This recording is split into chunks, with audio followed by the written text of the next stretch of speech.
semuanya, kami dari Prodi MBTI Telkom University kelompok 5 Manajemen Rantai Pasok akan melakukan kajian terhadap proyek persediaan di warung Meski Bebek.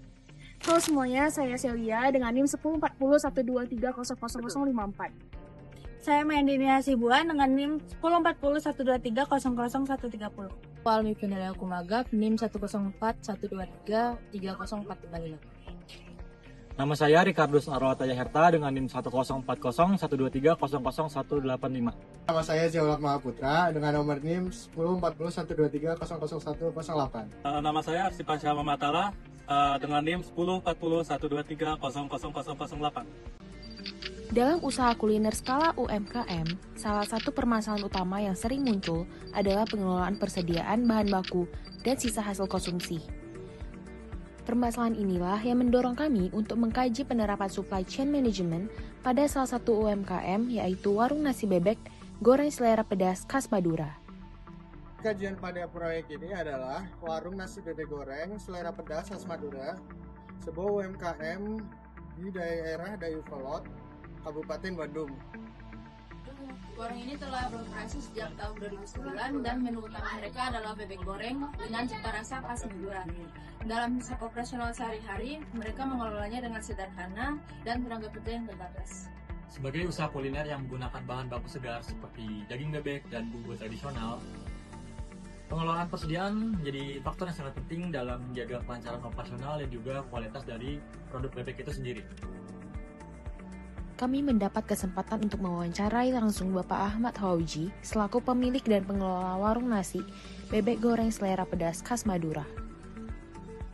Proses supply chain manajemen yang dilakukan mencakup seluruh aliran barang dari hulu hingga hilir meskipun masih dijalankan secara sederhana.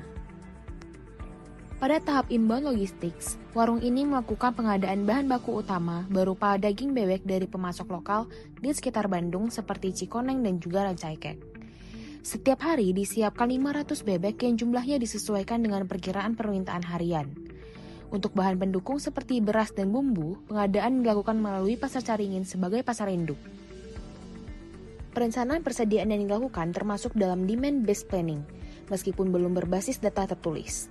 Pengelola memperkirakan kebutuhan bahan baku berdasarkan pengalaman dan pola kunjungan pelanggan. Hal ini menunjukkan bahwa pengambilan keputusan persediaan masih bersifat intuitive forecasting. Setelah bahan baku diterima, proses dilanjutkan ke tahap receiving dan inspection, di mana bahan dicek secara visual untuk memastikan kesegaran dan kesesuaian jumlah. Bebek yang diterima kemudian langsung masuk ke proses produksi tanpa melalui penyimpanan jangka panjang. Pola ini mencerminkan penerapan prinsip cross-docking, di mana aliran bahan baku bergerak cepat dari tahap penerimaan ke tahap pengolahan. Dengan meminimalkan waktu penyimpanan, risiko penurunan kualitas dan pemborosan bahan baku dapat ditekan. Pada tahap production process, bahan baku diolah secara manual menggunakan bubuk khas Madura. Jumlah produksi disesuaikan dengan estimasi permintaan harian, sehingga persediaan produk jadi tidak disimpan dalam jumlah besar. Selanjutnya, produk masuk ke tahap outbound logistics.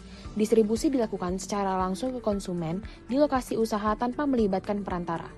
Sistem ini dapat dikategorikan sebagai direct to customer distribution. Menariknya, rantai pasok di warung ini tidak berhenti pada tahap konsumsi. Sisa nasi pelanggan yang masih layak dikumpulkan dan diolah kembali menjadi aron. Proses ini merupakan bentuk reverse logistics di mana material pasca konsumsi dialirkan kembali ke pihak lain. Karena aron tidak digunakan kembali dalam operasional warung, melainkan dijual kepada peternak bebek sebagai pakan ternak, maka sistem ini dapat dikategorikan sebagai open loop supply chain. Secara keseluruhan, praktik supply chain yang diterapkan pada warung nasi bebek goreng selera pedas khas Madura menunjukkan bahwa meskipun belum menggunakan sistem yang formal, usaha ini telah menjalankan fungsi-fungsi utama supply chain management dengan pendekatan yang sederhana namun efektif.